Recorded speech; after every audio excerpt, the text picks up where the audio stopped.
Hello बच्चों, अपना lesson number first चल रहा था विद्युत आवेश एवं क्षेत्र, इलेक्ट्रिक चार्ज एवं फील्ड। इस चैप्टर में अपने आवेश के बारे में अध्ययन कर लिया था। इसके बाद में अपने टॉपिक देखता था कूलाम का नियम। कूलाम का नियम क्या है उसको अपने डिफाइन कर लिया था और उसका मैथमेटिकल ए बराबर के Q1 Q2 अपोन में R स्क्वायर ये अपने ज्ञात कर लिया था। मैंने ये देखा था कि कोई भी दो स्थिर आवेश है, उन दो स्थिर आवेशों के मध्य लगने वाला बल दोनों आवेशों के गुणनफल के समानुपाती एवं बीच की दूरी के वर्ग के व्युत्क्रमानुपाती होता है। यह अपने अध्ययन कर लिया था। अब आगे का जो टॉपिक चलेगा वो इसी कूलाम के नियम पर आधारित है। तो अपन आज नेक्स्ट टॉपिक स्टार्ट करते हैं कूलाम के नियम का सदिश निरूपण।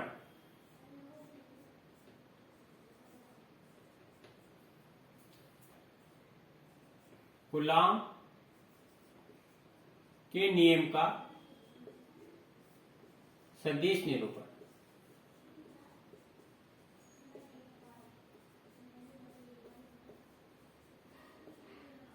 जो कूलाम का नियम है उस कूलाम के नियम को सदिश रूप में अपन किस प्रकार लिख सकते हैं और सदिश रूप में किस प्रकार प्रदर्शित कर सकते हैं।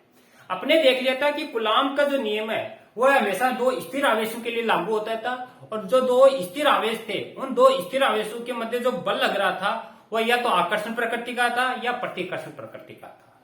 फिर अपने ये देख लिया था कि जो दोनों बल हैं वह दोनों बल परिमाण में क्या होते हैं, समान होते हैं, लेकिन डायरेक्शन में क्या होते हैं, विपरीत होते हैं। जैसे आकर्षण प्रकृति का है तो एक इस साइड में लगेगा, दूसरा इस साइड में लगेगा। अगर प्रतिकर्षण प्रकृति का है एक बाहर की तरफ एक इधर बाहर की तरफ, जैसे ये 2 न्यूटन का है तो ये भी 2 न्यूटन का होगा। तो दोनों बल परिमाण में समान होंगे लेकिन डायरेक्शन में क्या होंगे, विपरीत होंगे। तो ये अपन जो इसी चीज को अपन कूलाम का जो सदिश नियम है इसमें अपन प्रूफ करके देखेंगे। तो देखो, इसके लिए पहले अपन डायग्राम बनाते हैं और फिर इसका प्रूफ करते हैं। जैसे ये वो एक निर्देश अक्ष है, इधर y अक्ष है, इधर z अक्ष है। ये मूल बिंदु है O। इस निर्देश अक्ष में कोई दो बिंदु है, एक बिंदु A है और दूसरा बिंदु B है।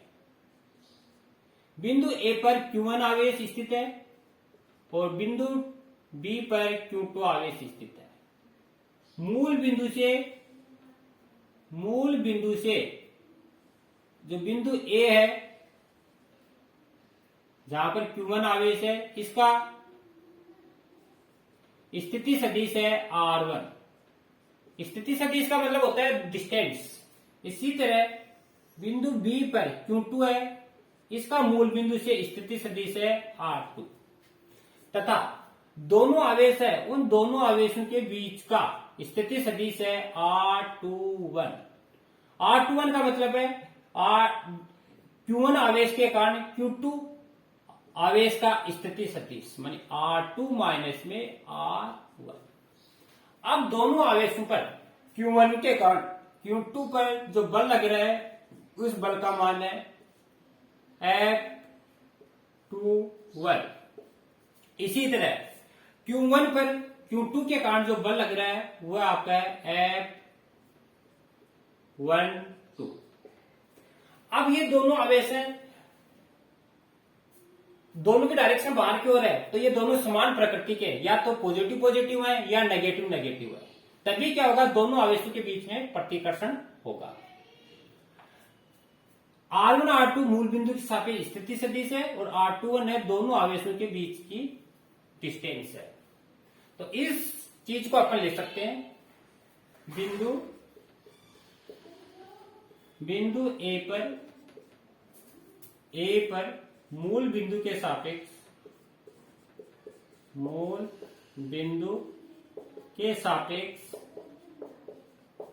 स्थिति सदिश R1 वह बिंदु B का मूल बिंदु के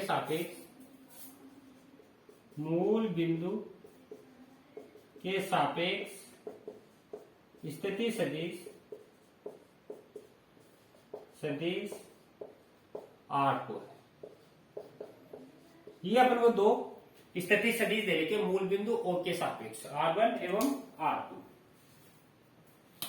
तथा R21 क्या है? R21 है Q1 और जो Q2 आवेश है इन दोनों आवेशों के बीच का स्थिति सदिश मानी R21 बराबर है R2 माइनस में R1 या इसको परिमाण के रूप में ऐसे भी लिख सकते हैं R21 परिमाण बराबर ये जो दो डंडे इसको मोड बोलते हैं या परिमाण बोलते हैं R2 माइनस R1 का परिमाण।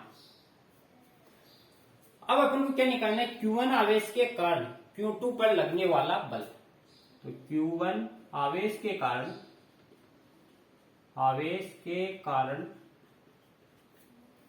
Q2 पर लगने वाला बल। अभी आपने देखा जो कूलाम का नियम है दो आवेशों के लिए लागू होता है, बीच की दूरी के लिए लागू होता है। तो बल होगा F21 इसको पढ़ेंगे Q2 आवेश पर Q1 के कारण लगने वाला बल F के और के को अपन बोलते हैं 1/4 इसकी वैल्यू होती है 1/4 Q1 Q2 अपॉन में R21 मोड़ लगा दो यहां पे स्क्वायर और R21 केप है यूनिट वेक्टर एकांक सदिश बोलते हैं जिसको एकांक सदिश।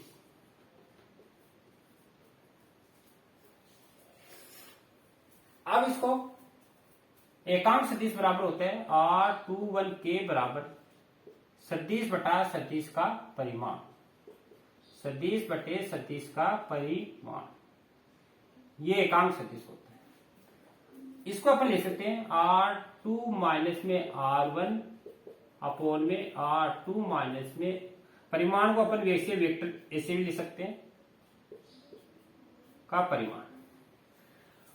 अब जो R21 है और R21 केप है इसकी जगह बच्चों ये वैल्यू इसमें पुटअप करनी है। इसे इक्वेशन नंबर फर्स्ट मान लेते हैं, इसको इक्वेशन नंबर सेकंड। तो समीकरण नंबर 1 में समीकरण नंबर 2 से मान रखने पर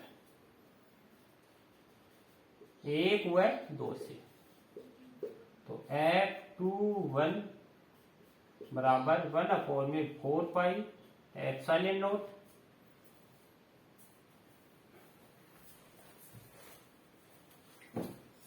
यहां पर रखेंगे Q1 Q2 अपॉन में R21। अब देखो R21 तो पहले से स्क्वायर है और इस R2 के की जगह ये वैल्यू रखेंगे तो जो रखेंगे दो तो पहले से थी एक ये रही तो ये क्यूब हो जाएगी R2 वेक्टर माइनस में R1 वेक्टर का क्यूब और आगे आएगा R2 माइनस में R1 का वेक्टर। इक्वेशन नंबर 3 यह होता है Q2 आवेश पर Q1 के कारण लगने वाला बल। इसी प्रकार निकालेंगे Q1 आवेश पर Q2 के कारण लगने वाला बल। इसी प्रकार Q1 आवेश पर Q2 के कारण लगने वाला बल।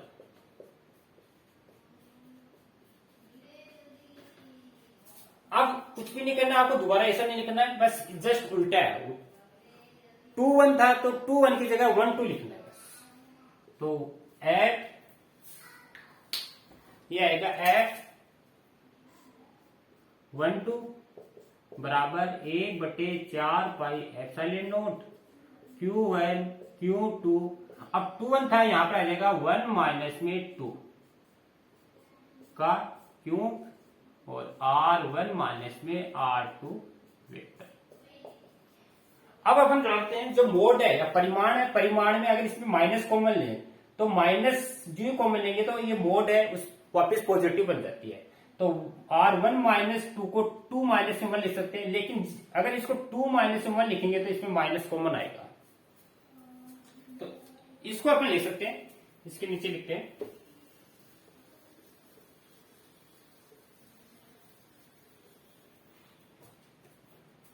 R1 माइनस में R2 इसको अगर माइनस इसमें कॉमन ले लें तो R2 माइनस में R1।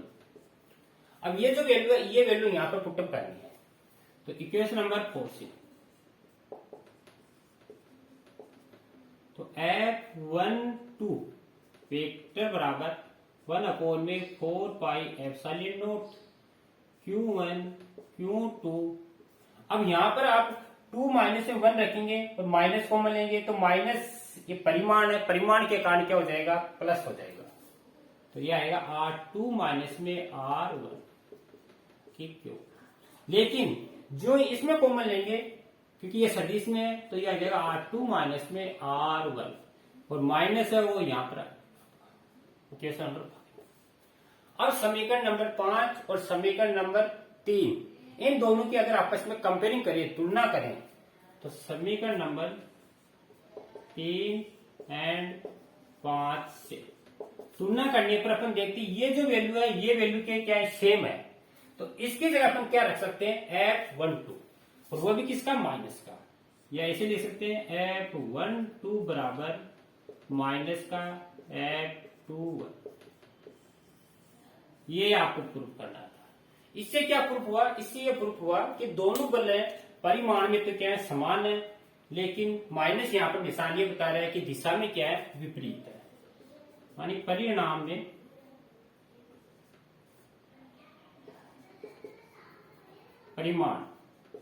परिमाण में समान, वह दिशा में विपरीत है।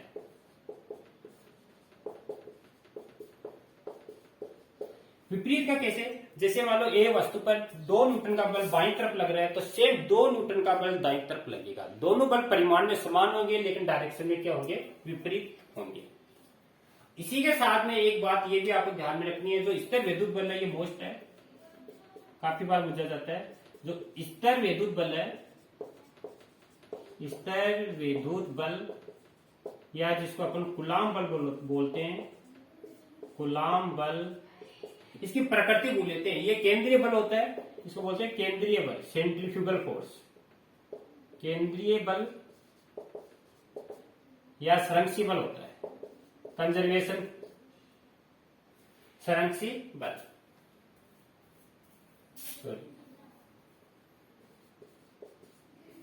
तो ये आपको याद रखनी है।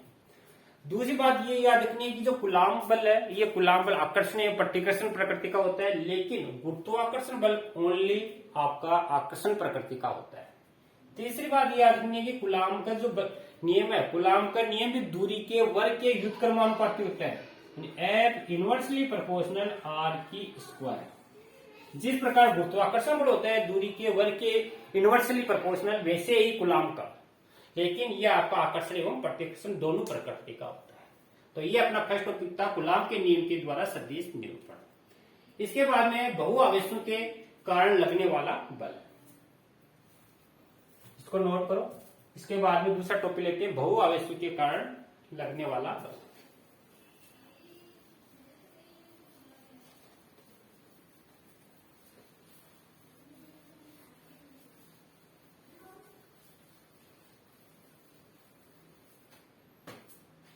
तो नेक्स्ट टॉपिक है बहुआवेशों के कारण लगने वाला बल। बहु का मतलब बहुत सारे आवेश,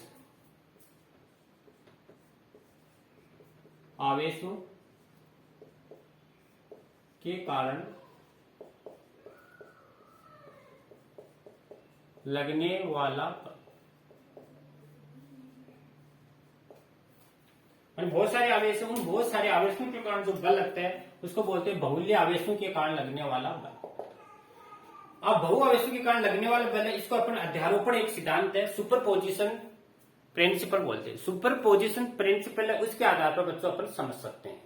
तो सबसे पहले अपन देखते हैं अध्यारोपण का सिद्धांत क्या है। मैंने अध्यारोपण का सिद्धांत है, कोई भी आपका निकाय है, उस निकाय पर कुल आवेश, उस कुल आवेश का मान जो अलग अलग आवेश है, अलग अलग आवेशों के कारण लगने वाले बल के सदिश योगफल के तुल्य होता है।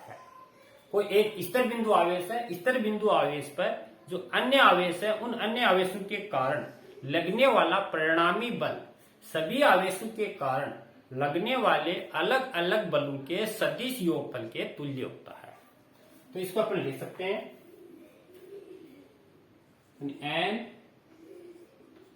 एन आवेशों के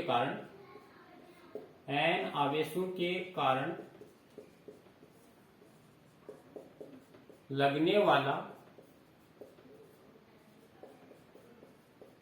परिणामी बल, जैसे पहले के कारण F1 है, F2 है, F3 है, डॉट Fn है, और स्थिर आवेश है, इसके कारण लगने वाला बल F0 है। तो ये क्या आएगा, पहले का कारण F01 plus F02 plus F03 और डॉट और लास्ट वाले के लिए F0n। ये इक्वेशन नंबर फर्स्ट है। एन आवेश है, एन आवेशों के कारण लगने वाला परिणामी बल का मान अलग अलग आवेशों के सदिश योगफल के तुल्य होता है। यह सुपरपोजिशन थ्योरम है, अध्यारोपण का सिद्धांत है। अब इसको प्रूव करने के लिए बच्चों अपन एक डायग्राम बनाते हैं। जैसे ये आपका कोई निर्देशांक अंतर है, ये जेड अक्ष, ये एक्स अक्ष और ये वाई अक्ष। ये आपका कोई एक स्थिर आवेश है जिस पर बिंदु आवेश है Q0, जिसकी मूल बिंदु है, इससे इसकी दूरी है R0। अब यहां पर कोई एक बिंदु आवेश है Q1, जिसकी मूल बिंदु से स्थिति सदिश है इसका R1, और जो स्थिर आवेश है इसकी डिस्टेंस है R01। ये अपने पहले वाले जैसा ही है, और इन दोनों आवेशों के कारण जो बल लगेगा वह बल होगा F01, ये पहला। इसी तरह कोई दूसरा आवेश है, यहां पर ले लेते हैं, ये है आपका Q2, जिसकी मूल बिंदु से स्थिति सदिश है R2, और ये दूरी होगी, ये 2 है, ये 0 है, तो R02, और इसके कारण जो बल लगेगा वो बल होगा इस साइड में F02। इसी तरह Q3 होगा, Q4 होगा, डॉट Qn। जैसे ये लास्ट वाला मान लेते हैं Qn आवेश है, और इस आवेश की मूल बिंदु से दूरी है R0 Rn, और ये जो दूरी है R0n, और इधर जो बल लगेगा वो होगा Fn। अब इसको अपन लिखेंगे n स्थिर आवेशों का जो निकाय n स्थिर आवेशों का निकाय।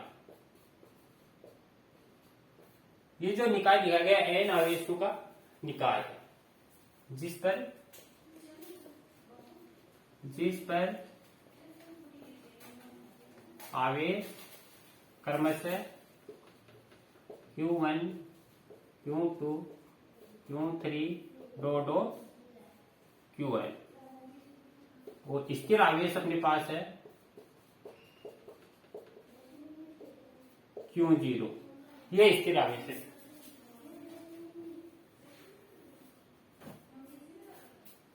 तथा लगने वाले बल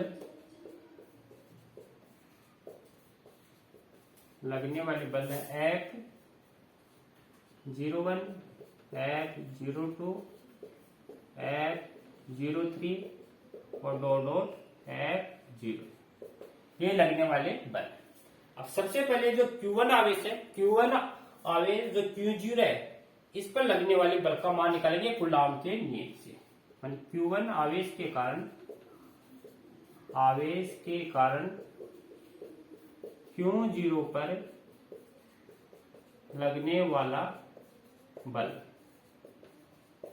तो कूलॉम के नियम से भी आपने देखा था F01 बराबर के का मतलब है 1/4 पाई एप्सिलॉन नॉट। तो के Q1, पहले Q0 लिख लेते हैं, Q1 अपोन में R, अब बीच की दूरी R01 वेक्टर लगा लेते हैं, और परिमाण का स्क्वायर, और R01 के इक्वेशन नंबर 2। इसी तरह Q2 आवेश के कारण Q0 पर लगने वाला बल, इसको लिखेंगे F02।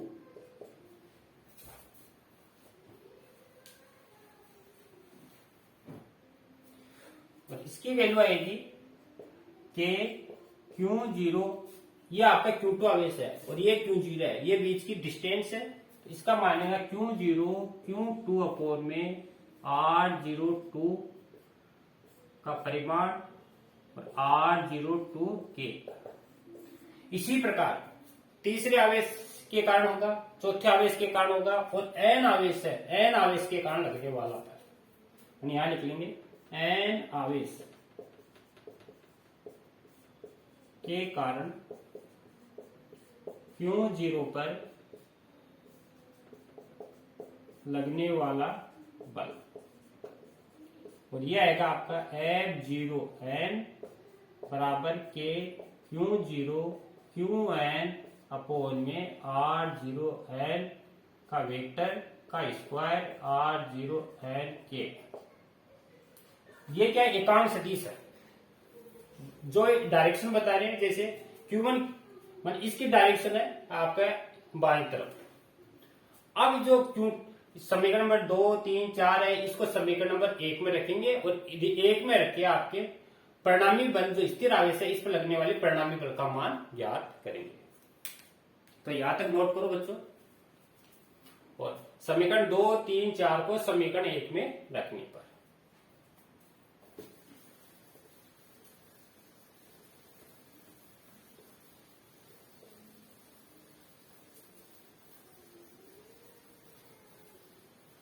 तो समीकरण 2, 3, 4 को समीकरण 2, 3, 4 को समीकरण 1 में रखने पर